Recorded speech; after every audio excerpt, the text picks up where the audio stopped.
Pour définir vos priorités, est-ce que 8 méthodes valent mieux qu'une? Bienvenue, on est sur J'ai pas le temps pour ça, le podcast proposé par Éric Boucher, où je vous propose des trucs, des astuces, des outils, des méthodes pour être plus efficace au quotidien et terminer la journée plus tranquillement. C'est l'avant-dernier épisode de cette deuxième saison et on fait un petit récap finalement avec cette belle proposition de Justin Wright qui a mis sur une même feuille 8 méthodes différentes pour définir les priorités, que ce soit pour soi-même, en équipe ou pour les leaders. Avec cette belle introduction que j'aime bien, avant que vous définissiez vos priorités, faites en sorte d'avoir des objectifs précis. Le fait de connaître vos objectifs vous permettra d'identifier ce qui est vraiment le plus important. Ça va mieux en le disant. Donc, que fait M. Wright? Il a identifié, on a bien dit, 8 méthodes et vous allez voir qu'un certain nombre d'entre elles, la moitié en fait, ont déjà été traitées dans ce podcast, que ce soit dans la première ou dans la deuxième saison. Pour les individus, il a identifié 2 méthodes qui sont la méthode Eisenhower, la matrice Eisenhower et la méthode Ivy Lee, sur lesquelles on va rentrer un peu en détail. Première chose qu'il nous dit en haut, listez tout ce qui est important, tout ce que vous avez besoin de savoir, sortez-les de vos têtes pour pouvoir définir vos priorités.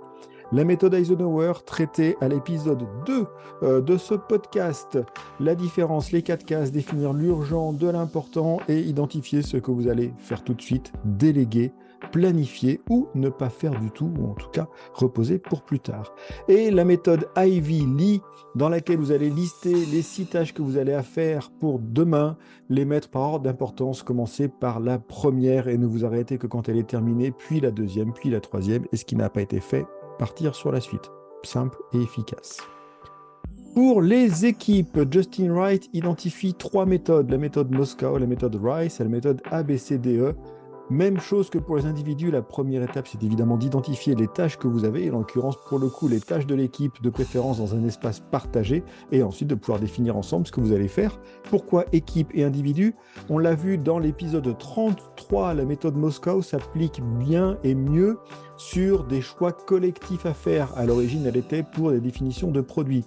Ce que vous devez faire, les must, les should, les could et les won't. Donc, on va définir de cette manière-là. La méthode RISE, elle, s'intéresse à l'impact. Le reach, l'impact, la confiance et l'effort qui est nécessaire. Le reach, combien de personnes cela va affecter? Quel impact cela va avoir? Est-ce qu'on est sûr d'y arriver? Et quelle va être la difficulté? On calcule ça. Et enfin, la méthode ABCDE que je vous ai présentée à l'épisode 16 et que j'avais moi trouvé dans Time Power de Brian Tracy, de déterminer les choses les plus importantes, un peu plus importantes, ce qui est sympa à faire, ce que vous allez déléguer et le ce que vous allez éliminer. Troisième groupe pour les leaders, vers où vous voulez aller. Sans grande surprise, on retrouve la liste des 25 de Warren Buffett qui est assez extrême mais très intéressante. Listez vos 25 projets, mettez-les par ordre d'importance, conservez les 5 premiers et évitez les autres à tout prix et ne vous occupez que des 5 premiers. Une chose assez intéressante et assez extrême.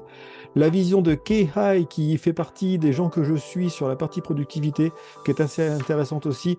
Quels sont les éléments sur lesquels vous avez les meilleures compétences et les meilleures possibilités de transformation? Et lui établit cela, si vous avez la version visuelle de ce podcast, sur combien ça va vous rapporter de $10 par heure jusqu'à $10 000 par heure. Et là où vous voulez mettre, vous, votre temps et vos compétences pour être le plus efficace. Et enfin, la théorie des contraintes de Goldwright. On commence par identifier le point limitant, on l'optimise, on améliore et on répète de manière régulière. Voilà, avec Justin Wright, très rapidement, on est sur plus de 3 minutes pour une fois dans cet épisode.